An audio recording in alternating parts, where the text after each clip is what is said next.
Good morning, everybody. Can you hear me? Yeah. Sorry, and my camera is off. Sorry. All right. Good morning. Let's get started. I um I think this morning's discussion, and we're talking about engineers in politics and why I think it's important for engineers to be involved in politics. There we go. That's better.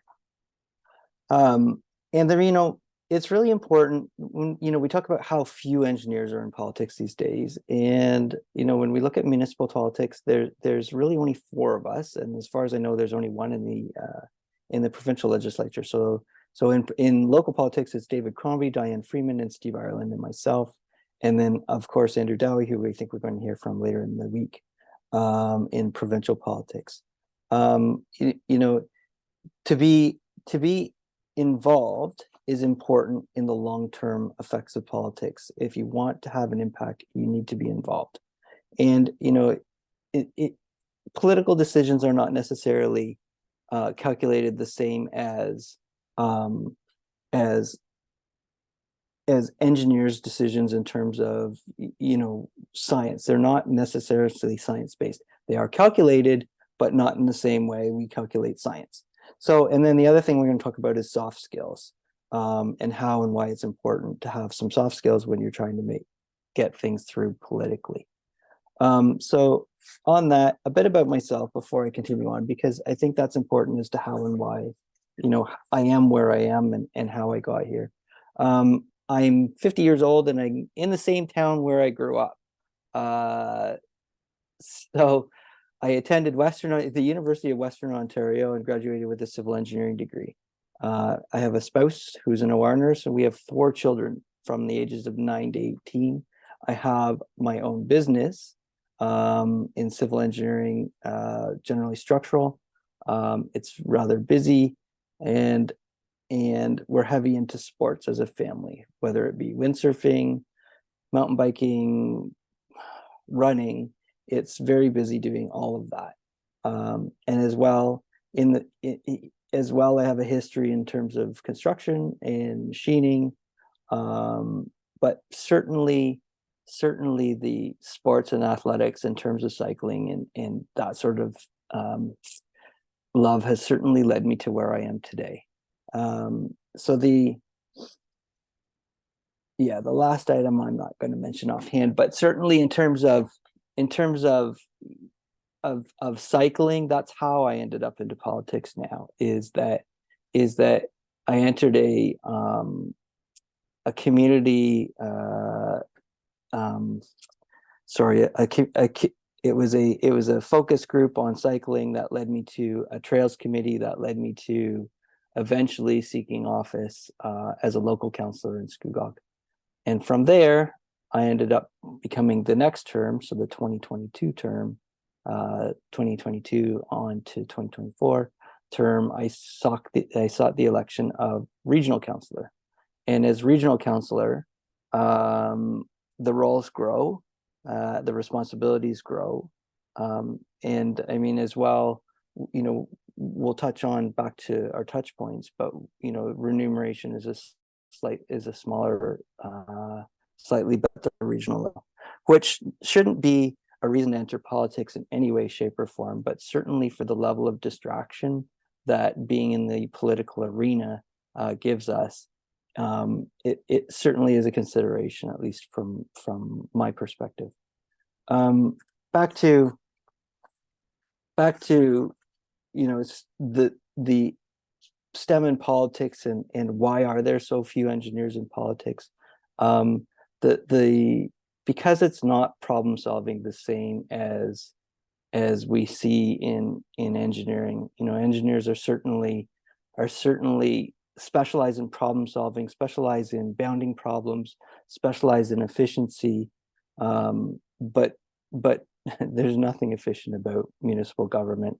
I can't speak to other levels of government. I'm only involved municipally, but there is not a lot of efficiency in what we do. And that's where the engineering comes in, because we like to bound our problems, and then we'll come up with what our hypotheses are. and then we're going to iterate, and we're going to keep working that solution better and better and better. And hopefully that's where, as an engineer, I think our soft skills come, or our skills come in, is when we bound the problem. So when we look at a problem politically speaking, what is, you know, how can we define that problem, and what can we eliminate as a variable, because we can't solve it if it's all variables. So I mean, I can give you examples in terms of, you know, myself politically, and in terms of cycling, actually, because that's a really good avenue. So I had attended a cycling conference and found out that our local area was not included in the draft provincial cycling network, for various reasons. The Scugog Basin is a very wet, low-lying basin, which creates a lake, creates a marsh. It makes for highway corridors. There's actually only really one east-west corridor through Scugog, and then there's a north-south corridor, being Highway 12 and a couple others, but we are bounded by the Oak Ridges Moraine to the south, and then we have a lake which prevents east-west travel. It makes it very difficult for anything other than a major highway. Having seen that we were not on this corridor, I lobbied for change to the draft provincial cycling network. And the lobbying was very calculated in terms of, I knew who I needed to speak to at the province, at the region, and have a motion put forward locally. That was one of the very few changes that happened to the draft provincial cycling network. And it just so happened that it lined up with a road reconstruction that happened 2 years later. We were one of the first ones to receive a project underneath the provincial cycling network, and it resulted in, probably, my estimates are probably $10 to $15 million worth of work that went in to extend a paved shoulder through Scugog. Is it the most cycled area? No, but what it does do is it puts a signboard on our little community to say that, you know, this is an area that is cycling and active transportation friendly. And being an engineer, active transportation is highly efficient and highly effective, and for many reasons, in terms of public health, in terms of you know, just overall efficiency, efficient use of space, etc. So that's the sort of problem solving that I think an engineer can bring to the scene, is how can we bound the problem? How can we define variables, and how can we iterate to try and make things better? There's several examples in terms of that sort of forward-looking foresight when you're looking towards the end answer that you're trying to come up with, that really, I think that engineers have that sort of ability to look forward and say, okay, what result am I hoping for or expecting? And you need to create, unfortunately, politically, it's not one answer you're trying to solve for. There's going to be a range of possible solutions. And so politically, this is where it becomes difficult, because you need to be willing to accept a range of solutions. We're not elected as engineers. We're elected as politicians. Politicians set policies, and we make decisions on policies. So you're not there when you're an elected official. You are not there as a professional engineer. You are not there for your knowledge in terms of structures or mechanics or water quality or whatever your background is. You are there to help direct policy for your body, whatever your lane is. So if your lane is municipal politics, you're directing policy in terms of your municipality. In terms of can you affect other policies that are larger? Yes. But going back to my cycling example, there's a way that you need to go about affecting those policies, you know, depending on your lane. And so I would say that as a professional engineer, it's recognizing how to move through those areas respectfully and try and have an effect in terms of policy. In terms of soft skills, this is difficult for a lot of us. I would say for a lot of us engineers, and I was informed of that prior to seeking office even the first time, is a lot of engineers are going to be frustrated because this is not as easy, cut and dried as one would think in terms of trying to make decisions. It should be easy. It's not easy. This is not easy any way, shape, or form. You have to be willing. So when you're in politics, you have to be willing and able to build political capital. So seek the members of the room around you and try and seek consensus to have a decision made. And in building political capital, it doesn't mean that you're going to receive it doesn't mean the decision's always going to go the way you want. So if the decision isn't going the way you would like it to go, is there something you can do with the item that's on the floor that you can morph and change it in terms of make it more palatable to yourself, or not really to yourself because you're there as a representative? It's what would my constituents like to see, and not just my noisiest constituents, but all of my constituents. So realistically, is there anything we can do with those decisions that we can say tweak and have a better effect in terms of outcomes from that decision? So, for example, we had a provincial highway realignment proposed by a fellow municipality, and we can't determine whether or not they should have a provincial realignment of a corridor, but we can have an effect on perhaps where that corridor alignment might go and its effects on our municipality. So yeah, another motion came forward, and as a political representative, we receive reports from staff, which we may have an idea may be generated, may not be generated. We're not sure. They just come forward on a Wednesday, and on a Monday we will have a council meeting to discuss and make decisions based on those reports. Should there be something that we want to see come forward, it's our job as politicians to raise awareness and put forward a notice of motion, and that's how we can make decisions. So you have two options. One, you can try and, with staff's assistance, have items brought forward.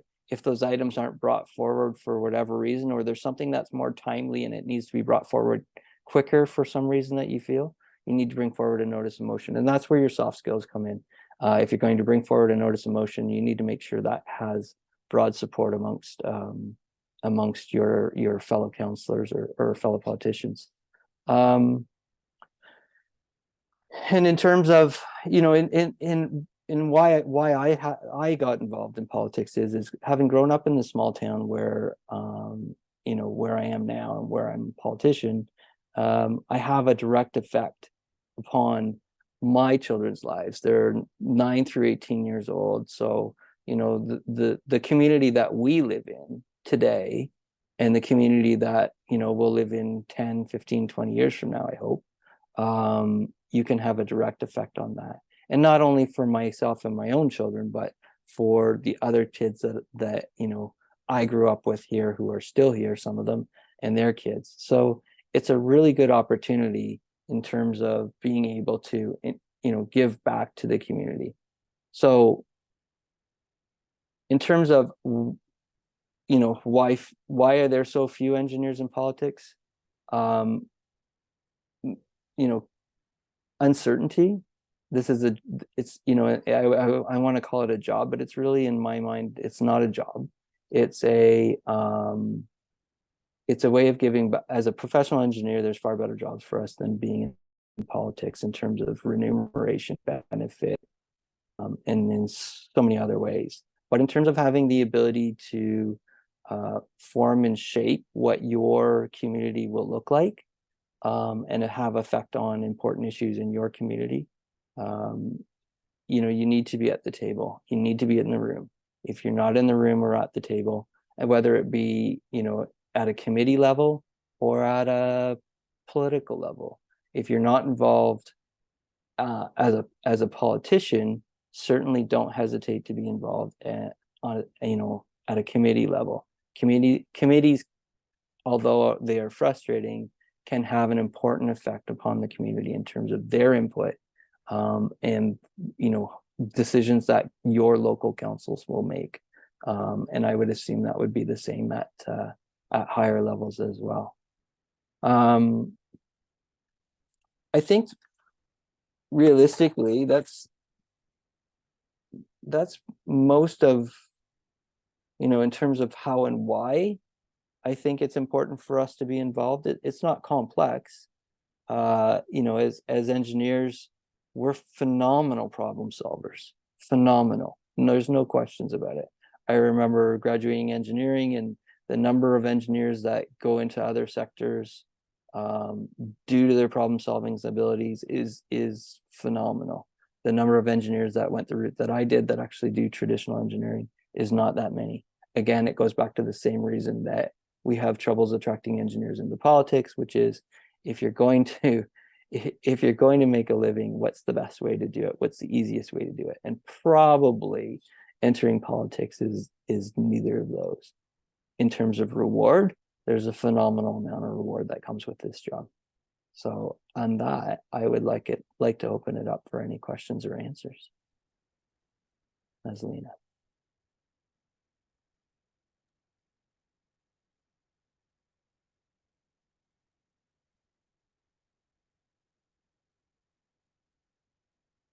Hi, I have a question. Yeah. And I find it to be kind of interesting that the whole idea of engineers getting into politics. I didn't really hear you mention anything about affecting policy. It's more like one person making change. You assuming because you mentioning that this is what your community wants. You don't know that for a fact. You just guessing that that's what they want. So why should people be involved in politics when they have to pretty much fight for their job every 4 years, as opposed to grassroots advocacy, which would also be able to affect policy and would be able to be sustainable in a sense that if you are doing things from a grassroots level, instead of depending on power holders such as yourself or policymakers that pretty much have to be re-elected every 4 years. Why do you think that politics would be better than grassroots advocacy, or why do people think that, especially in politics, you have to be charismatic, right? Like you said, you have to be able to build relationships, the political capital that you're talking about. So it's not for everyone, right? Oh. It's actually very elitist, as a matter of fact, to say that engineers should get into politics rather than grassroots advocacy, which is more inclusive. What are your thoughts on that? So my thoughts are in terms of the grassroots advocacy, I would consider that would be very similar to my cycling advocacy in terms of, yes, it's actually a phenomenal way to make change. It is a form of lobbying, and lobbying is something that happens at all levels of government by different bodies. And one of the things you mentioned in terms of the idea that you don't have knowledge as to what the populace wants. Well, in a roundabout way, being at a local level, we're kind of, we benefit from, our community is relatively small. We have about 23,000 people total in Scugog.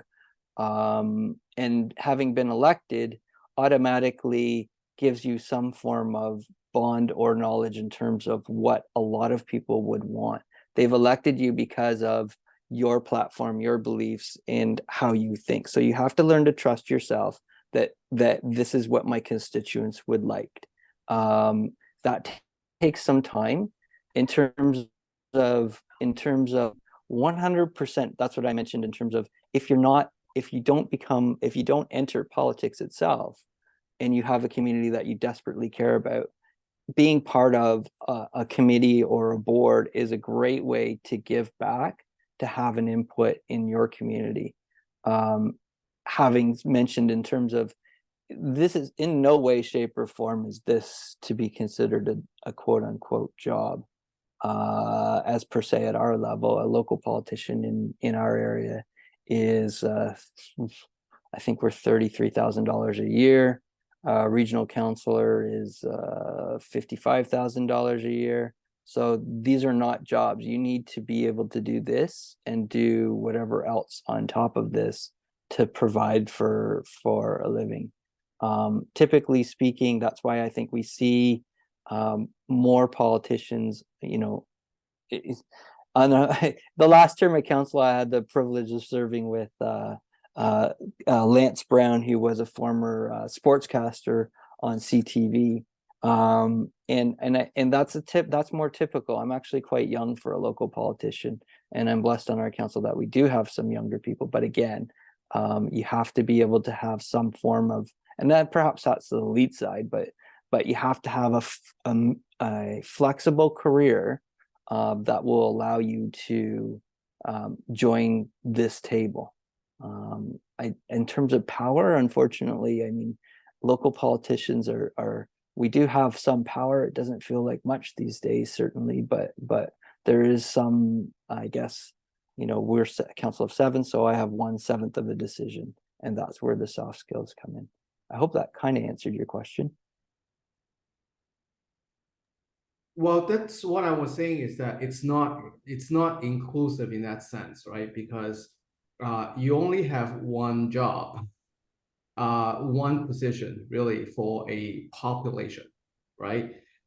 Where people basically voted for you, and you make decisions on behalf of them, which is kind of the antithesis of democracy, really, because you are making decisions for a group of people where they don't really have a say on your decision making per se. They just have a decision on who to vote for, technically, right, on a regular basis. So what I'm saying is that in terms of inclusion, because we are talking about, engineers already very privileged people in many ways, right? We are in very respected profession, and there are people with different skill sets as well. So you mentioned about committee and board. What I'm talking about is grassroots advocacy, to actually get the community involved. I think that would be a very sustainable way to effect policy, because, like I said, you have to be reelected every 4 years. You have to be fighting for your job every 4 years, right? So it's not sustainable, in my view, to say that, okay, if we want sustainable policy changes, sustainable policy making, that the grassroots aspect would probably be more sustainable than policies that might only last 4 years. What are your thoughts? So policies last until we rescind them. In terms of grassroots advocacy, if I make a decision that's not supported by my constituents, I will hear about it. And being in local politics, I'm probably going to hear about it in the grocery store, or when I go to grab a coffee, or I stop to fill up my car. So 100% I'm going to hear back from that. In terms of the grassroots advocacy, the committees of council have far more sway than a grassroots advocacy group, in the sense that committees of council have direct input into our decisions, in terms of, so we have, for example, we have an environmental committee in the municipality, and the environmental committee will give us instructions in terms of different environmental policies that at our lowest tier level we can have effect on, in terms of, I don't know, a parking lot design or something like that, maybe, or trees and the tree canopy in the municipality, and how we can have a positive effect on that. And as part of that committee, we have there's one doctor from U of T who's on the committee. I've got several. I've got an arborist. They're all professional people, well-trained, well-qualified professional people. Has to be one of the best committees that we have. And that committee will have a larger impact on our decisions, municipally speaking, than a grassroots outside organization that has thousands of members from all across North America or the world, if that makes any sense. I will let someone else talk. Can I ask a question, or Certainly, go ahead. yeah, so I was curious about why you decided to become a politician when your background is in civil engineering, as well as what is your day-to-day task, and like just a general nature of. Great question. So my decision to enter into politics came after serving on three committees, one being the environmental committee, the second being a regional trails committee, and the third one was a waterfront revitalization committee. After one term serving on those three committees, a seat opened up in my area where someone decided not to run, and the timing just worked out such that I was already involved on three committees. The discussion was at home with four little kids at home was, well, you're already on three committees. Why don't you just throw your ring in the hat to be on the rest? If you are able to, being a local politician should only be a part-time job. So in terms of civil engineering, it's really more of the, I want to say, planning aspects in terms of civil engineering that really apply to, what we have going on. As well, though, having said that, over 80% of our local budget goes towards roads and infrastructure, which is purely civil engineering. Having said that, I'm not there as a professional engineer. I'm there as a politician. So we have staff who look at everything that's required in terms of our quote unquote civil engineering needs. Does that assist? Yeah, and what about your day-to-day tasks? Like, what do you spend most of your time doing every day? Or Great question. So that's a difficulty in terms of being being in politics is what do day-to-day tasks involve? Certainly there's agendas and committee meetings and all sorts of, there's a lot of reading that needs to be done in terms of, what is coming up on the agenda. The other side of the day-to-day tasks that you don't necessarily have prediction on is you have constituent calls. So people will drag you in on a planning matter or drag you in on a municipal dispute. Who knows? It could be a dog, it could be a fence, could be, speeding is all the time, pothole, road issues, drainage issues, odor issues. And so a lot of those could take some amount of time for you to work with staff and to work with the constituent to sort out. So that is a large part of our time management that needs to occur as a politician, and I'm sure that occurs at all levels of government. Being the lowest level of government, people will come to you first. They know you. They know you on the street. They know you from church. They know you from seeing you at the gas station. So they'll be quick to knock on your door and ask for a solution.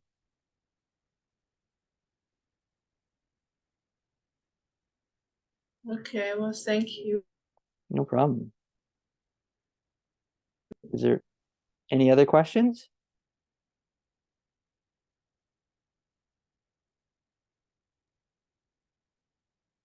So at your level, Ian, Yes, sir. do you have a constituency office or do you, no, I didn't think so. So Well, it's I mean, fun. do you have you must have an office somewhere in City Hall, right? No. No? Sorry, I came late, so if you answer that question.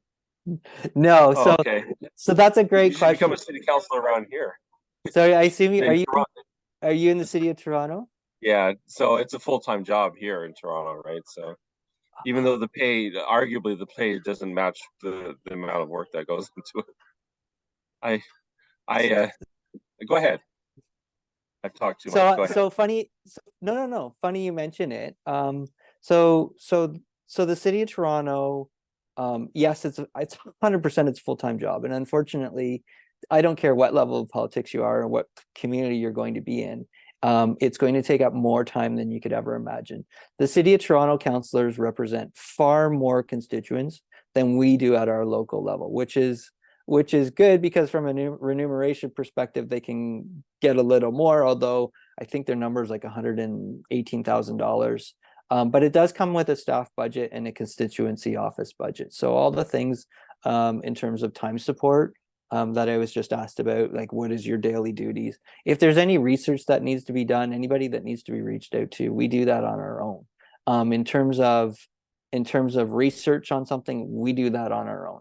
There's no office for us. There's nothing for us other than a desk at our local municipality. And funny enough, at the region of Durham, even at that level, there is still no, there's no support in terms of, staffing, calendar, you name it, it's not there. We have a desk in regional council, and that's what we have. And I was just listening to it's Municipal World is a group that talks about municipal issues on a much larger issue. And the last election, not only do we not have a lot of engineers in politics, I think we went from 7 to 4 in the last municipal election. But we actually have a lack of just general candidates into politics. It's a difficult road, and as someone had just mentioned, you have to fight for your job every 4 years. We've had a lot of rollover in our community. Typically about half the council will roll over every 4 years, which makes it really hard for policies. And as an engineer, we want to make change. Coming in and making change in a municipal environment and quickly is not productive. It's not the right way to go. You need to make your changes in an incremental way, back to, the idea of problem solving and iterate. But you need to make those changes incrementally, municipally speaking. Changes that occur fast or quickly are not, just as in private world, it's not always well received. And when you have a large staff, municipally speaking, you need to make those changes incrementally so everybody can adjust, especially on that level. Does that assist? I'm sorry, you're asking me, does this? Does Yeah, that that's answer your gonna help. question? Yes. So I have another one if nobody else Yeah. has a question. So they say that politics is usually difficult for the family. Do you find that like at a municipal level? Or I mean I assume that if it's my provincial or federal, arguably that's probably more difficult, if you don't mind me saying, because people seem to react more to political parties, and they know what you stand for. So if they don't like Trudeau, for example, they'll react, but and they may aim for your family as well. So I'm just wondering, do you find it's difficult for the family, or it's difficult on you, for example, or? So 100% in terms of, you mentioned Trudeau. In terms of, I've been lucky enough this is my second term, so I'm coming on year 5 now. There's been very little blowback in terms of any political decisions that we've been forced to make that would come directly home. The other thing is I made the active decision not to seek the mayor's seat this term, given my children's ages, 8 through 18, and as well, politics has kind of like, there's a bit of a clock or a sequence, and politically speaking, the more seasoned politicians will typically take, like, it would take typically a seasoned politician to take out another seasoned politician. And there's strength with the members that we have on council, and we all wanted to return such that we wanted to form council together. So in terms of decisions and affecting family, I would say the hardest thing on my family is probably the juggling of schedules, the number of night meetings, the number of, constituent calls. Not that I get a lot of those, actually, I can't complain too much. Or getting stopped at the grocery store to discuss some issue while my wife continues on to finish shopping without me, and I'm still there half an hour later.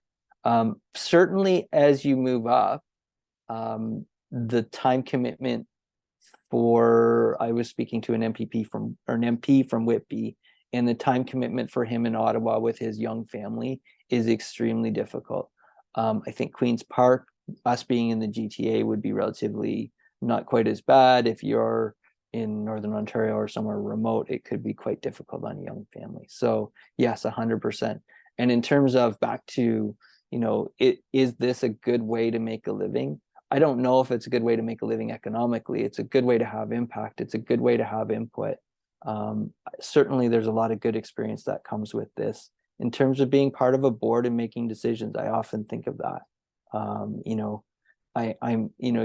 certainly any of our publicly traded corporations have boards that make decisions. And I think the experience of being under the microscope and making board style decisions is probably something that would be advantageous for anyone in the long run.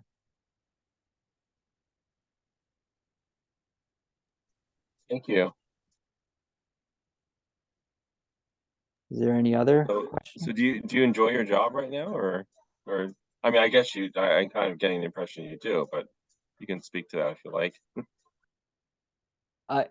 I'm privileged to be able to have input and make the decisions I make. Do I enjoy my job? From the level of frustration, sometimes it's not always enjoyable, but I certainly enjoy being at the table and being able to have input, even if it's only, I was going to say 1/7, but you know, the mayor has your senior leaders will have a larger amount of impact than its council.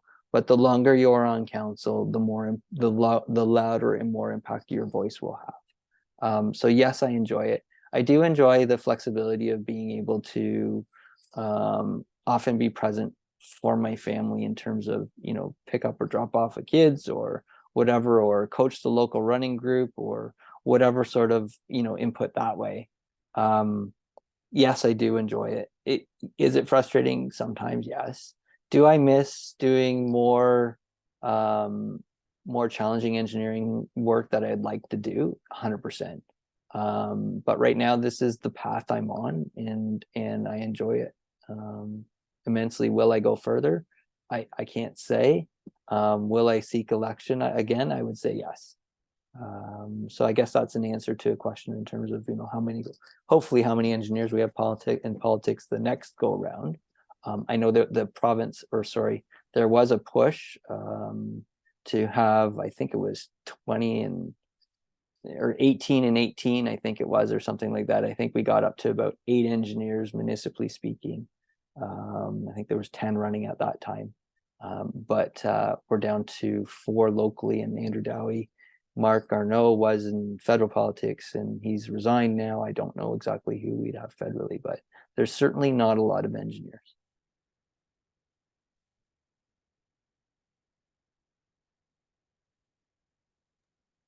No, that is true. But do you think it's because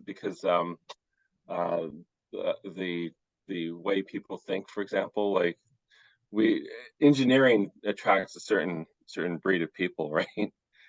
And for example, there's a lot of lawyers in politics. I've noticed that in the last few years, not as much as it used to be. Like when I was a young adult, you know, during, for example, the Brian Mulroney years, it seemed like everybody was every lawyer or every politician was a lawyer, right? And Bob Rae was premier, and you know, a lot of the premiers were lawyers, and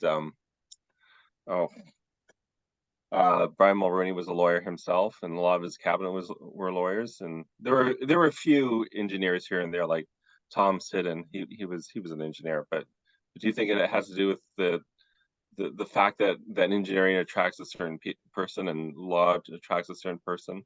I think so, but I'm answering my own question. But anyway, go ahead.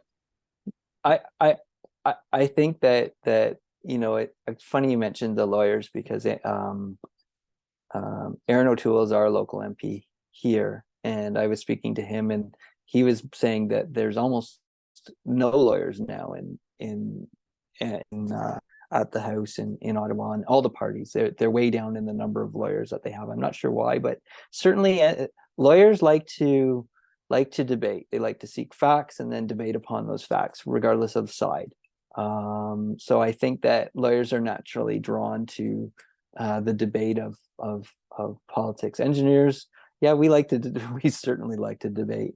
But there's, funny enough, I had from a constituent, I had answered an email, and I had done, you know, a hello and then basically a whole lot of bullet points in terms of like 8 bullet points as to why we weren't doing something, and that was it. Boom, done.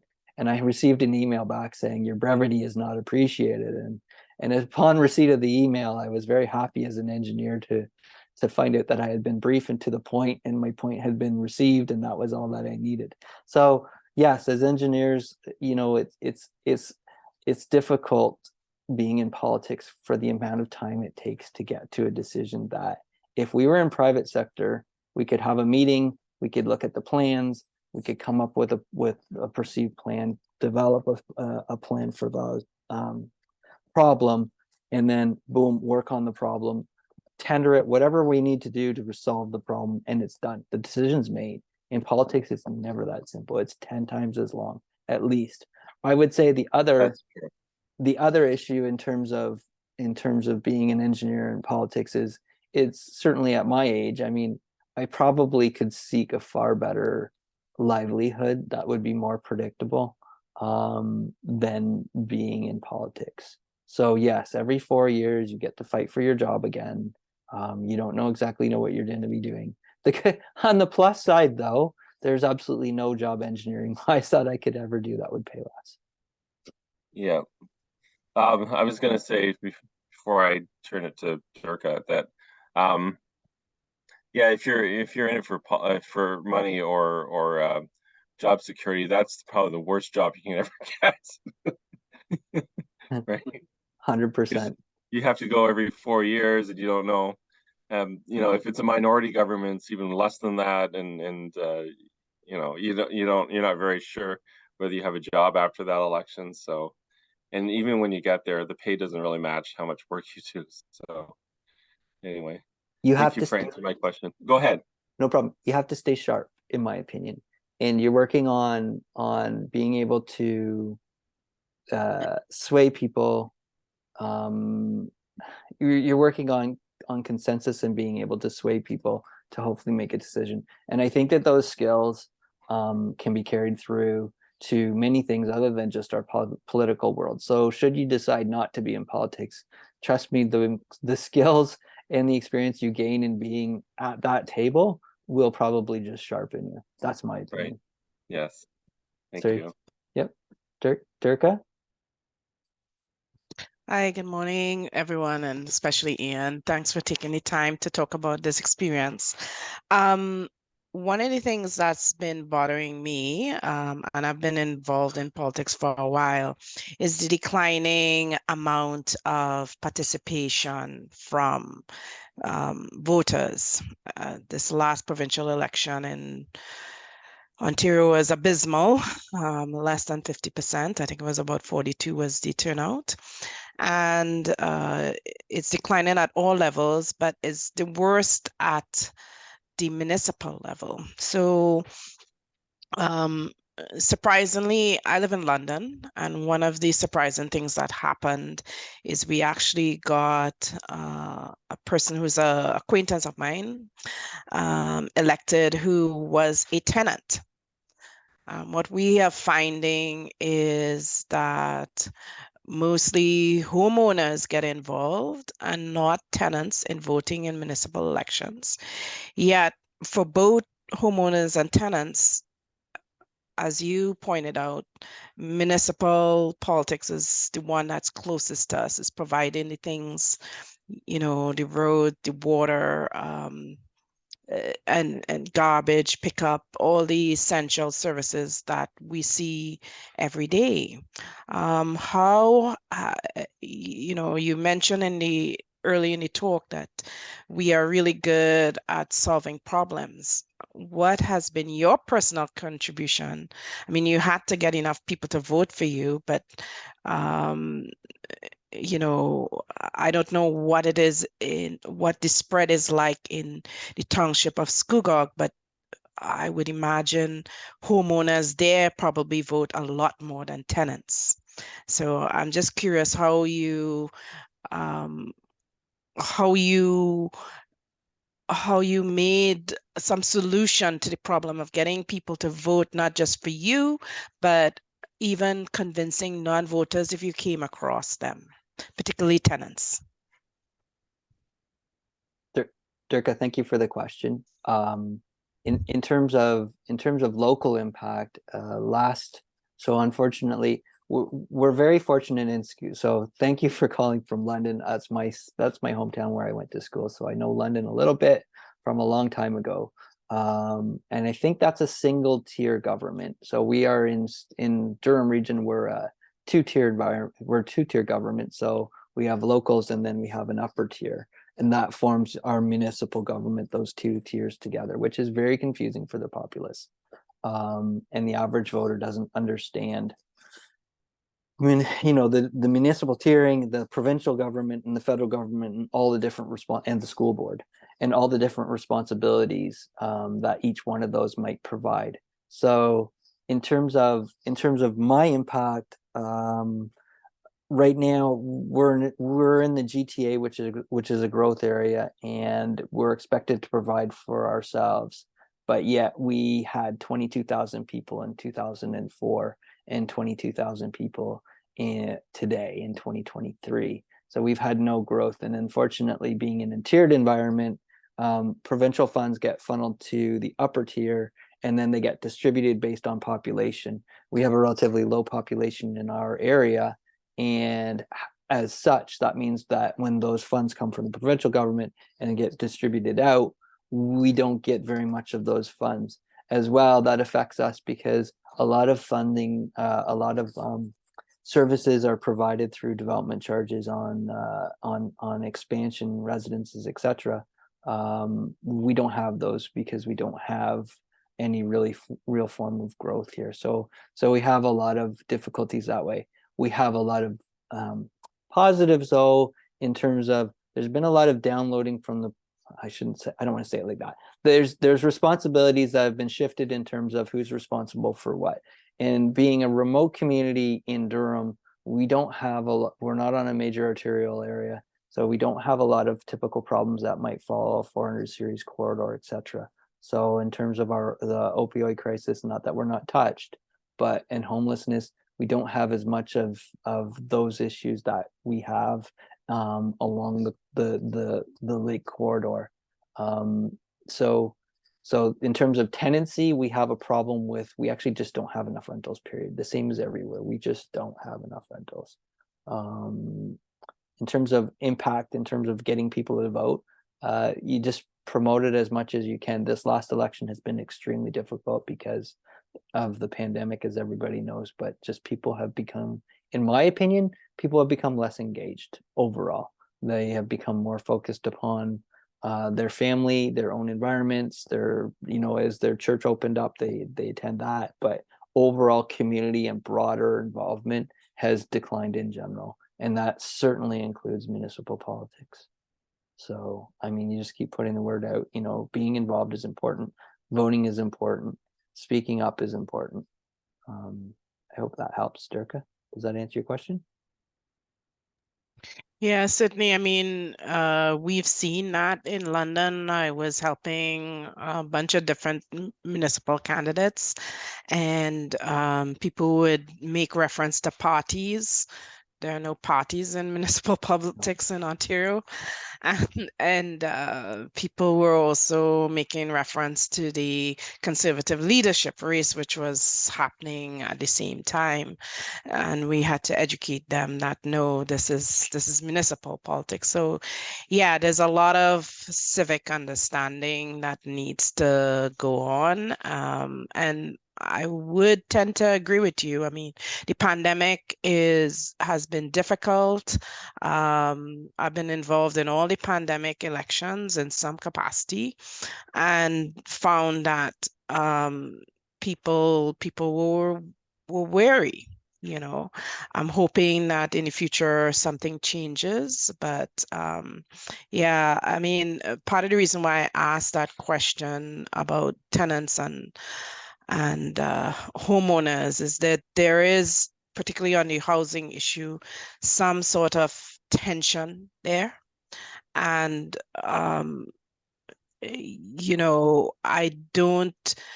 the ones, tenants in some ways are the ones bearing the brunt of the crisis with escalating rents. But they don't understand that part of their rent includes taxes and other services that go with a municipality being run. So it is something that I know my group of friends and the writing association that I am involved with take this pretty seriously, because we would hate to see politics just become the realm of those who have, and only certain parts of those who have, whether it be having a house or having a good job. You know, we're seeing the differentials in voting patterns through economic capacities of different neighborhoods as well. Thank you for that, Durka. I would tend to agree, and one of the one of the I think difficulties in becoming involved in local politics, certainly in our community, is, you know, although, you know, a base salary for a local politician in our area is about 30, I think it's 33,000 right now. It's not insignificant, but it's not significant enough such that it makes it difficult to attract, I want to say, qualified, you know, qualified candidates who who can seek that position. The other issue is coming up with the funds and the time just to run an election campaign. Even on a low level, you know, it's not, I mean, you need to budget, probably even for our small municipality, probably if it's an election and you have several candidates, you're probably looking between $2,000 to $3,000, I would say, minimum. And your maximum amount that you could run is probably about $7,000. So, you know, that's a significant amount of money for someone who doesn't have the wherewithal to raise that. And return on investment is terrible if you look at it that way. But your tenant, the all of the input from all of the members of the community is extremely important. You mentioned tenancy. 100%. It could just be as simple as how we clear our sidewalks, when we clear our sidewalks. That's important. You know, the other thing is the impact in terms of you know, land development over the long term. That's a sort of policy that extends well past our term of council. So if we, in a secondary plan, we say this internal area should be prioritized for redevelopment, that will have an impact upon, you know, potential uses for that land moving forward. So it's important to try and get all those voices and hear from all those voices. I thank you for taking the time to be involved on any level. And I really thank you pointing out that we are not party striped at all in municipal politics. So we have the luxury, and in my mind, the right to take from any of the political parties and any of the ideas out there and adopt whatever ones are best for our community. So thank you, Durka.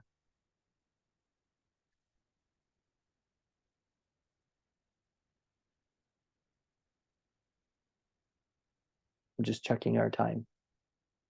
Do we have any other questions?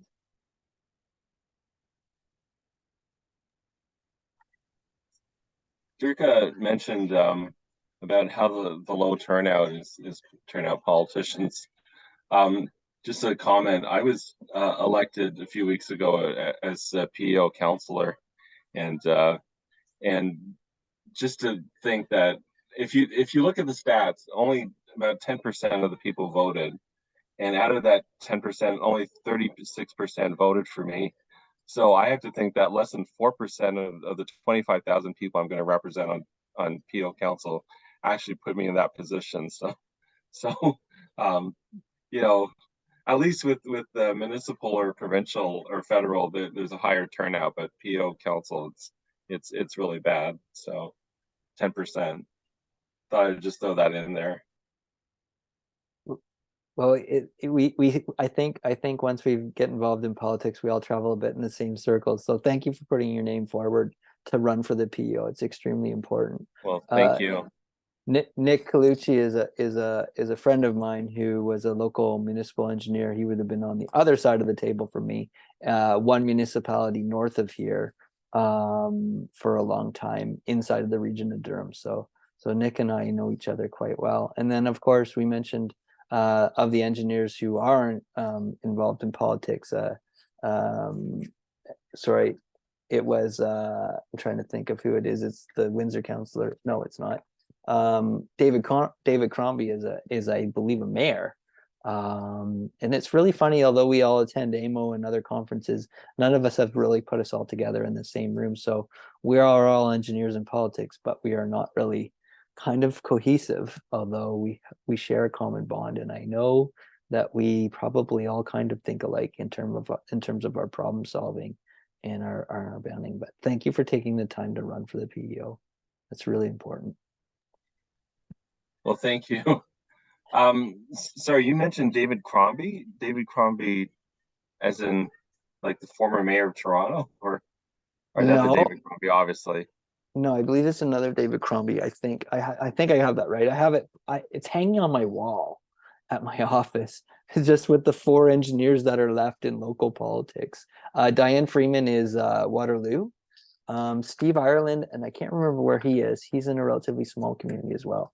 And then myself, that's the 4 local municipal engineers that are left. And I'm just looking at my time. I'm going to have to wrap up here in about a minute. So is there any other questions for closing? No, I think that's about it. This has been really good. Thank you very much for your time. No worries. Thank you all for coming today and listening to my diatribe about my adventures in politics for myself and my family. And I hope that you all can take time to have some form of input into your community, because it's really important. It's really important to hear from the members of the public on many issues. So it's really good, and your input's well sought, and not just in my community, but in all of it. So thank you very much. Thank you for taking the time to be present today.